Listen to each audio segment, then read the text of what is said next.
Langsung aja kita ke pembahasan soalnya.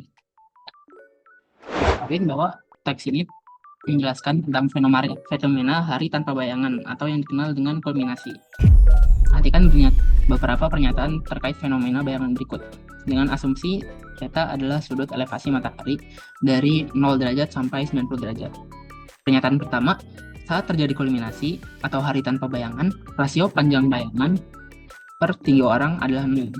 Ini adalah benar, karena peristiwa kulminasi itu terjadi tanpa bayangan.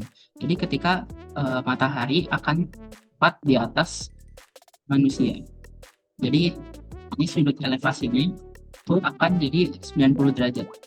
Jadi istilahnya bayangannya itu tepat 0. Jadi panjang bayangannya 0 per tinggi orangnya, mau berapapun itu, 0 dibagi sesuatu pasti 0.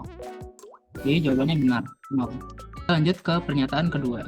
Pernyataan kedua, jika sudut elevasi matahari 30 derajat, bayangan orang setinggi 170 cm akan lebih panjang dari 170 cm. Kita coba bikin ini, anggap aja dia kayak segitiga gitu ya. Ini tinggi orang, dan ini tinggi bayangannya. Dengan sudut elevasinya 30 derajat di sini. Jadi anggap aja di sini kayak mataharinya gitu. Di sini kita mau cari berapa tinggi bayangan. Karena kita udah diketahui tinggi orang, maka kita pakai rumus trigonometri. Trigonometri dari TO per TB, atau kita sebut aja depan per samping. Kita pakai tan 30 derajat. Mengenai tan itu kan depan per samping. Jadi tinggi orangnya itu berapa? 170 cm per tinggi bayangan. Tan 30 derajat itu sepertiga akar 3 ya, atau bisa aja kita tulis akar 3 per 3. Kita lihat di sini 3 sama akar 3. Itu kan dia lebih besar 3 dibanding akar 3. Jadi maka tinggi bayangannya itu pasti otomatis lebih panjang daripada tinggi orang. Jadi jawaban pernyataan nomor 2 itu benar. Lanjut ke pernyataan 3. Pernyataan 3, karena pernyataan 1 sudah benar, maka kita nggak usah cari lagi ya, karena udah pasti benar. Kita lanjut ke pernyataan 4. Hubungan antara panjang bayangan dan sudut elevasi dapat dimodelkan sebagai fungsi linear. Kita lihat di sini, dia anggapnya aja sudut elevasi kan X. Jadi kan tan X sama dengan tinggi orang per tinggi bayangan atau panjang bayangan dirumuskan sebagai Y. Jadi kalau misalnya kita bikin Y sama dengan, jadinya tinggi orang per tan X. Harusnya persamaannya seperti ini. Jadi pernyataan nomor 4 itu salah. Jawabannya yang 1, 2, dan 3, yang A. Kita lanjut ke soal nomor 2.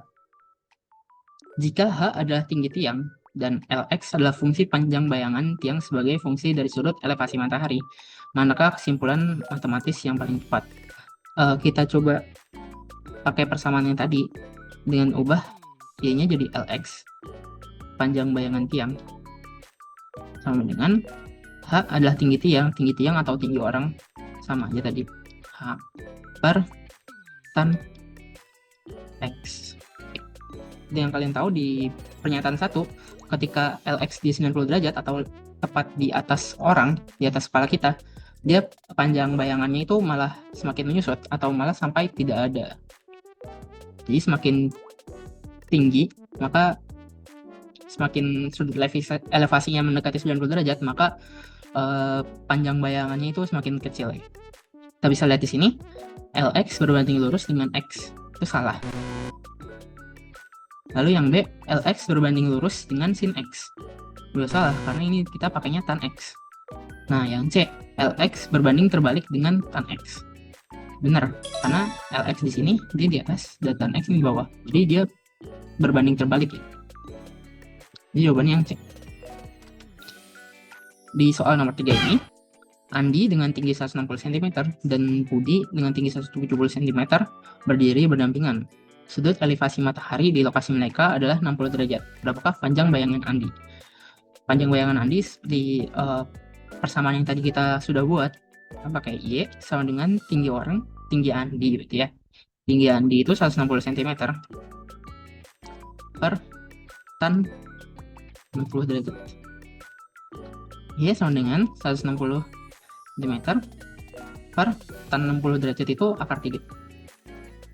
Y sama dengan 160 per akar 3 cm. Jawabannya yang B.